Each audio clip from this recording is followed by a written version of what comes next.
भाई whisky researchers अजोर की container service को क्रैक नहीं कर पाए। अब ये जानिए क्यों नहीं कर पाए, क्या स्ट्रैटेजी थी अजोर की और क्या सीखते हैं हम इससे।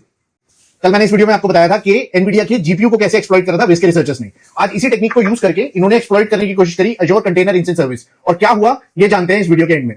ये अजोर की container instance service fully manage service है और यूज करी जाती है कंटेनर डिप्लॉय करने के लिए, ऑर्केस्ट्रेट करने के लिए। और इसका एक फीचर है जिसमें ये जीपीयू कंटेनर्स भी डिप्लॉय कर सकते हैं और क्रिएट कर सकते हैं। तो जो वल्नरेबिलिटी विज ने आइडेंटिफाई करी थी उसी को यूज करके इन्होंने विस्की रिसर्चर्स ने जीपीयू कंटेनर क्रिएट करा और होस्ट करा उसको अजोर कंटेनर इंस्टेंस सर्विस पे।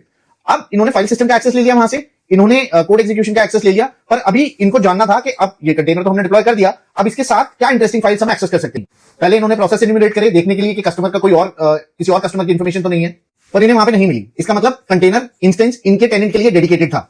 फिर इन्होंने सोचा कि शायद कोई कंटेनर रिपोजिटरी मिल जाए जहां पे इमेजेस मिल जाए, उसके अंदर सीक्रेट्स मिल जाए, कोई सोर्स कोड मिल जाए। इन्हें वो भी नहीं मिला।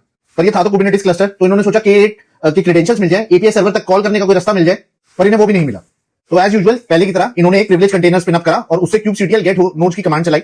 इन्हें अपना ही नोड वहां पे दिखाई दिया। नॉर्मली क्या होता है कि कुबरनेटिस क्लस्टर में और भी कस्टमर्स के नोड्स चल रहे होते हैं और उनके अंदर पॉड्स भी चल रहे होते हैं, पर इन्हें ऐसा कुछ नहीं दिखा। तो इन्हें लगा कि जो अकाउंट हम यूज कर रहे हैं वो वीक है, जो और क्लस्टर में और नोड्स जो हैं उनको क्वेरी नहीं कर पा रहा। तो इन्होंने क्या करा, एक तरीका अपनाया जिसमें कि ये नोड के ऊपर जो भी ट्रैफिक आ रहा था उसको स्निफ कर रहे थे और सीएसपी के पोर्टल में कोई भी बटन दबा रहे थे। सपोज करो इन्होंने दबाया लॉग्स बटन, तो बैकएंड में क्या होता है कि वो एक एचटीटीपी कॉल करता है आपके नोड को क्लस्टर के एपीआई सर्वर से, और उस कॉल में वो देता है K8 का टोकन। अब उस K8 के टोकन को जब डिक्रिप्ट करा तो उन्हें पता चला कि ये तो डिफॉल्ट नेम स्पेस के लिए है और ये डिफॉल्ट नेम स्पेस तो सभी शेयर कर रहे होंगे। इसका मतलब उन्हें उस क्लस्टर पे और कस्टमर्स की इंफॉर्मेशन भी मिल जाएगी, पर ऐसा हुआ नहीं। अब यहां पे कैच है, यहां पे आर्किटेक्चर का डिफरेंस है। इन्होंने नए टोकन से लेके kubectl get नोड्स कमांड चलाई, पर इन्हें अपना ही नोड दिख रहा है। अब ये हुआ क्यों?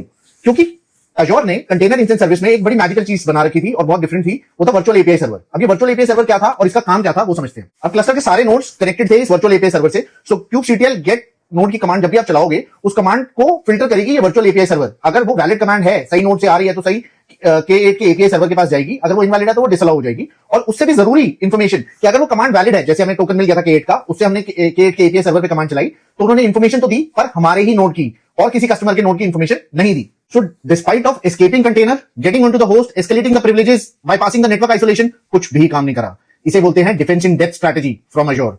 Kudos guys, good work.